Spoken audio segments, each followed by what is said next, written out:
S'il y a dédié tout un chapitre au dynamisme, c'est parce que beaucoup de monteurs échouent au niveau du dynamisme. Ils ne comprennent pas déjà ce que c'est. Donc, du coup, le montage ne peut être que médiocre. Donc, si vous maîtrisez ce chapitre, vous allez mieux comprendre, vous allez aborder tout montage vidéo avec beaucoup d'aisance, en fait. C'est quoi le dynamisme? Quand on parle de dynamisme en montage vidéo, c'est donner une certaine fluidité, une certaine cadence, un certain rythme à votre montage vidéo. Et comme j'aime à le dire, parler est musical. S'il y a une vidéo, c'est pas une vidéo muette que vous faites. Il y a des paroles qui accompagnent cette vidéo-là. Donc, parler est musical. Quand vous parlez avec un certain rythme. Ce qu'on appelle la musique le BPM, le battement par minute. Les spécialistes de l'art oratoire vous diront que quand vous parlez, ceux qui vous écoutent arrêtent de respirer. Si vous parlez sans respirer, eux aussi auront tendance à avoir le souffle coupé. Donc, ils ne trouveront pas votre discours intéressant parce que vous les étouffez, les empêchez de respirer. Donc, je reviens au battement par minute. Vous ne pouvez pas monter une scène triste comme vous montez un clip de coupé-décalé. Est-ce que vous comprenez ce que je veux dire par là? Pourquoi? Parce que c'est pas le même rythme. Voilà, c'est pas le même rythme. Vous ne pouvez pas monter un son coupé-décalé comme vous montez un son slow. On est d'accord, non? Le dynamisme n'est pas pareil. Je crois qu'on est d'accord là-dessus. Le dynamisme ne peut pas être pareil parce que le coupé-décalé va à un rythme plus rapide. Son BPM, son battement par minute est plus rapide. Bien plus rapide même que le battement de cœur. Vous allez remarquer que pour un clip coupé-décalé, les images ont tendance à s'enchaîner plus rapidement. Je prends le coupé-décalé pour que vous voyez le contraste entre le coupé-décalé et le slow. Donc les images ont tendance à s'enchaîner plus facilement. Ça passe vite, tac, tac, tac, parce que le rythme est rapide. Si le rythme est rapide, imaginez que ça va comme ça, le rythme va comme ça, et que les images vont. Qu'est-ce que ça fait? Ça crée une désynchronisation. Vous qui regardez, vous décrochez, vous n'êtes pas dans le truc. Voilà. Pour un slow qui va, je t'aime, si les images font tout de suite vous décrochez parce que, voilà. Donc, ce que vous avez cerner quand vous avez un projet devant vous, c'est cerner d'abord son BPM. Cerner d'abord son BPM. Comment va son BPM? Est-ce qu'il est rapide? Est-ce qu'il est lent? Vous montez en fonction du BPM. Je redis encore, tout est musical. Tout est musical. Parler, quand on se parle là, il y a des respirations, il y a des pauses. En musique, on va parler de respiration, de pause, de soupir, de cas de soupir. Vous voyez un peu, note blanche et tout le reste, ça ne m'intéresse pas. Si vous prenez une portée de musique sans respiration, il y a problème. Ça va donner... Non. On respire, on parle et tout et tout. C'est pareil avec votre montage. Cerner d'abord, la première chose, c'est cerner le rythme. À quel rythme va mon truc, mon projet?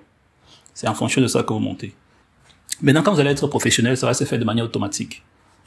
Vous n'aurez plus besoin de faire une checklist pour savoir c'est quoi le rythme, c'est quoi, non.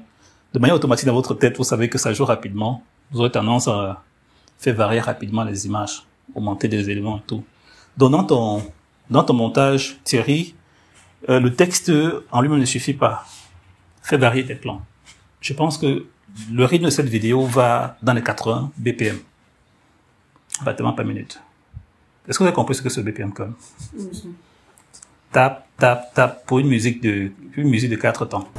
Tap, tap, tap 1. Tap, tap, tap 2. Dans une minute comme ça, le nombre de battements là, c'est 80 pour une musique de 80 BPM.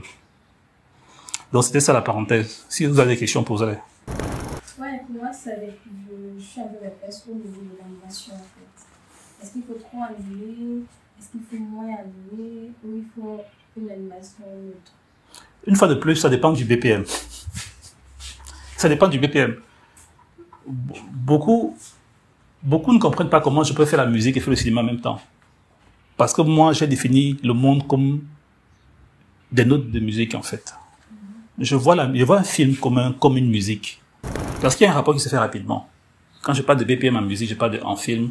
Pour moi, le lien est vite fait. Et quand je monte un film, c'est comme si je montais une musique. Ouais. Ou bien comme si je jouais une musique. Restons dans le cas du cinéma.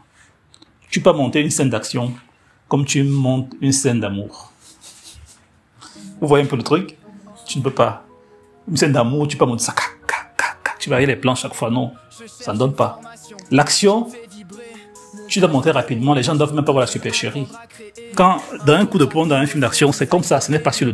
On donne comme ça, maintenant je vais les valeurs d'encre, pour ceux qui feront la formation sur les prises de vue, on joue les valeurs d'encre et la rapidité d'enchaînement des images qui donne l'impression que le coup est entré.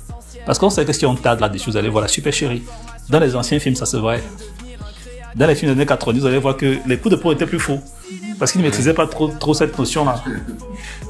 Quand c'est une scène d'action qui est rapide, ça va rapidement, on enchaîne vite. Toi, le monteur, si tu n'as pas compris ça, tu vas gâter la scène. Tu vas gâter la scène parce que tu n'as pas compris que là, il faut que ça aille rapidement. Voilà.